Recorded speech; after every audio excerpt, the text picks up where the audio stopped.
Okay, we're going to take this tab off. The tank is been opened up, dried out. I think all the liquid fuels out of it. I don't smell a whole lot of really bad gas vapors, so we should be okay there. However, I think what I'm going to try to use on this, seeing I'm a jeweler, I don't know if you guys, I don't know if I've mentioned that, but what I'm going to try first is my jeweler's saw, because it will not create a spark, and we're just going to lop that dude off. And I've taken a set of dividers, and basically I've just measured my distance and scribed a line across where I want to cut, and it's going to come right to the very top of that hole. So that should take that tab off, and then I can sand that down a little bit, smooth up. Maybe it'll be ready for paint. Okay, the jeweler's saw was not going to work very well. I just couldn't get the right angle. It was a little bit awkward. I might could have done it. It just wasn't going to work out very well. And I hope you guys can hear it. It's storming pretty good here. Tin roof in the shop, and it's kind of loud. But what I'm going to use instead is a flex shaft. It's basically the same thing as a what do they call them? You know, it's any other kind of rotary tool, whatever they are. Zip, roto zip, I don't know, whatever they call them. Anyway, we call them flex shaft in the business, and it's got a separating disc on it, and these separating discs generally do not cause sparks. So if I go real slow, I don't cause any sparks, and I don't have to worry about blowing myself up because the old, petcock goes right there. I don't. Look, if I do, you're going to be the first to know it. So anyway, well, you'll be the first to know it. I hope my wife will call 911 first, but if not, you're going to know. So here we go.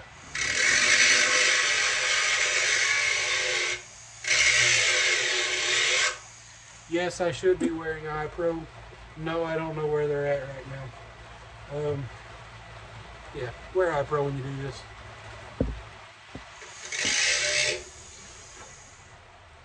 Alright, nothing about this is going to be fast, so I'm going to keep on doing this. I'll bring you guys back in here in just a minute when I get this side cut off. Found my iPro. It looks a lot like a magnifier because I'm so old I can't see anymore. Also, the separating disc was working great, but it was just chewing through discs so fast. Once they get warm, they tend to separate from themselves. So I've gone back to the saw. What I may do on the other side is get my cut started with a separating disc, and then that gives me kind of a groove for the saw to fit in. So back to the saw, but we're about halfway through with this one. So stick around, we'll see what we can do here.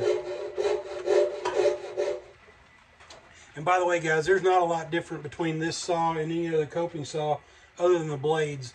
The blades on this are made extremely thin, extremely thin. Where are we at here? There you go. They're so thin that generally when you slip and you cut your finger with them, they'll stop till they hit the bone, which is painful. But anyway, any other coping saw would probably work. You're just going to have to get yourself a metal blade that's very small.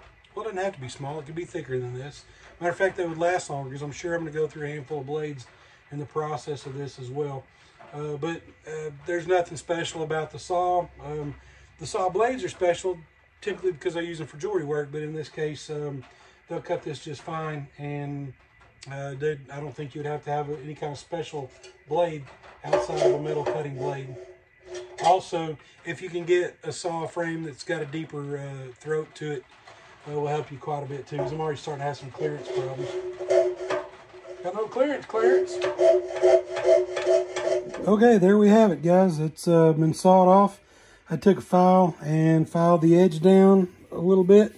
I also took some emery paper and sanded it down so it wasn't so sharp. It's not perfect. There's a little bit of a low spot right here, but I think we're going to weld up the couple of pinholes that's in this tank first, and then when I'm done with that, I'll probably get I may even put it on a belt sander to try to get that edge as even as possible. But anyway, that's the story. Let's go put it on the bike and see what it looks like with it sitting on the frame. Okay, here it is on the bike. It's been cut off, and I I'd already sanded a little bit on that to kind of make that line a little bit straighter. I'll still probably put it on a belt sander and try to get it a little bit better, straighter, but I'm gonna wait till after we weld the tank like I said earlier. You guys can see I've started cutting. The cutting has commenced. I still think I'm gonna cut this part off and make a radius brace here.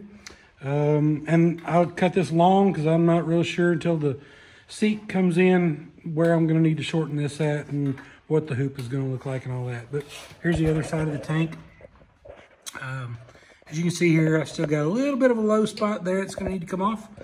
We'll do that on the belt sander, but I like that look a whole lot better than I did with those tabs being on there. They're not gonna serve a purpose any longer.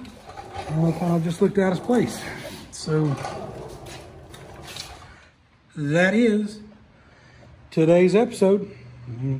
Like, comment, share.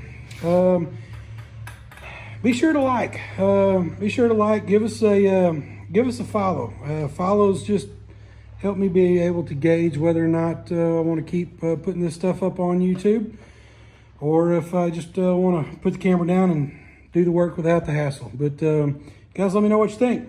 Thanks. Have a great day.